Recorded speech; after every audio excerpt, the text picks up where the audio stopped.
కాంగ్రెస్ ప్రభుత్వం ముందు చెప్పినట్లుగానే రాష్ట్ర ఆర్థిక పరిస్థితిపై శాసనసభలో శ్వేతపత్రం విడుదల చేసింది. శాసనసభ ప్రారంభం కాగానే రాష్ట్ర ఆర్థిక పరిస్థితిపై సభలో స్వల్పకాలిక చర్చ ప్రారంభమైంది. ఉప ముఖ్యమంత్రి భట్టి విక్రమార్క శ్వేతపత్రాన్ని విడుదల చేశారు. 42 పేజీల శ్వేతపత్రాన్ని సభ్యులకు అందించారు. దీనిపై అధికార విపక్షాలు వాదోపవాదనలు కొనసాగాయి.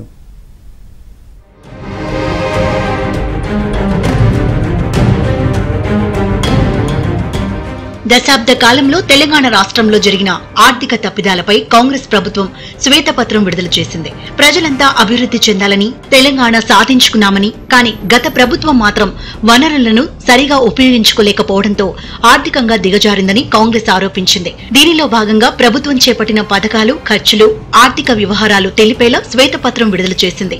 ఉప ముఖ్యమంత్రి భట్టి విక్రమార్క విడుదల చేశారు.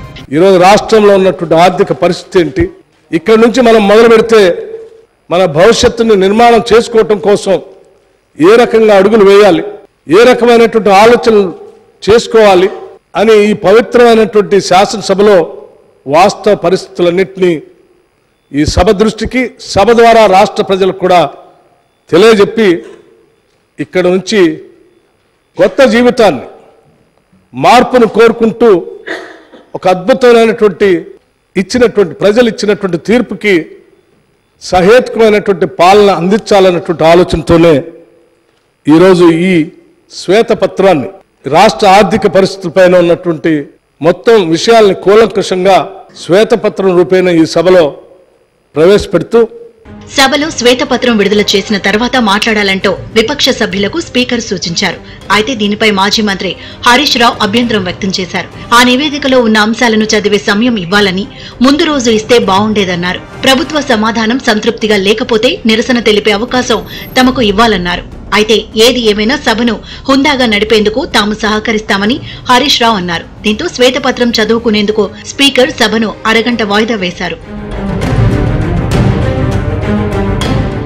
భట్టి విక్రమార్క విడుదల చేసిన శ్వేతపత్రంలో పలు ఆర్థికపరమైన అంశాలను, రాష్ట్ర అప్పులు, ఆదాయాలను సూచించారు. 2014-15 నాటికి రాష్ట్ర రుణాలు 72,658 కోట్లు ఉందని తెలిపారు.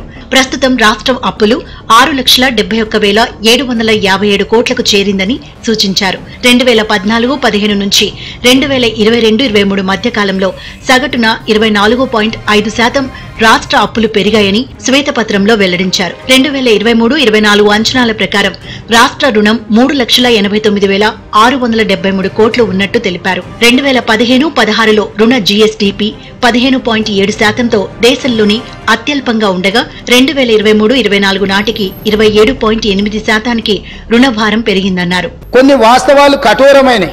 మన కుటుంబ సభ్యుడైనా తప్పు చేసినప్పుడు తప్పును తప్పు అనకపోతే కుటుంబ పెద్దగా మనం కూడా తప్పు చేసిన వాళ్ళమైతాం, ఆ తప్పులో భాగస్వాములమైతాం, ఆ తప్పుకు సహకరించిన వాళ్ళమైతాం.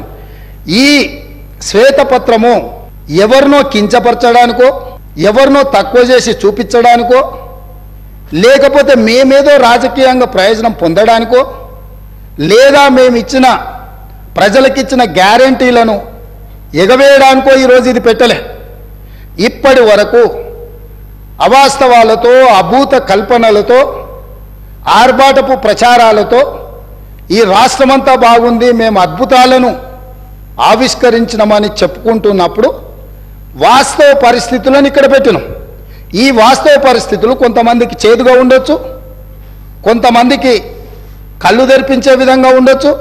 ఎందుకు ఈరోజు ప్రజల ముందు ఈ వాస్తవాలన్నీ పెడుతున్నాము?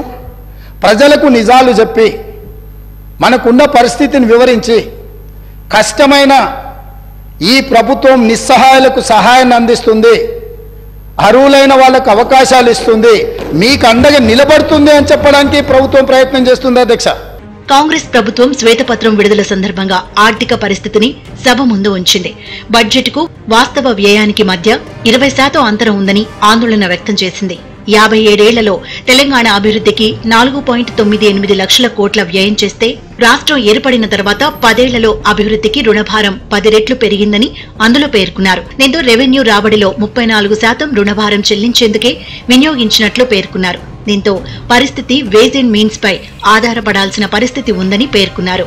2014వ సంవత్సరంలో మిగులు రాష్ట్రంగా ఉన్న తెలంగాణ ఆర్థిక పరిస్థితి 2023లో అప్పుల్లో కూరుకుపోయిందని భట్టి తాను విడుదల చేసిన శ్వేతపత్రంలో తెలిపారు. బడ్జెటేతర రుణాలు రాష్ట్ర అప్పులకు కారణమయ్యాయని వెల్లడించారు.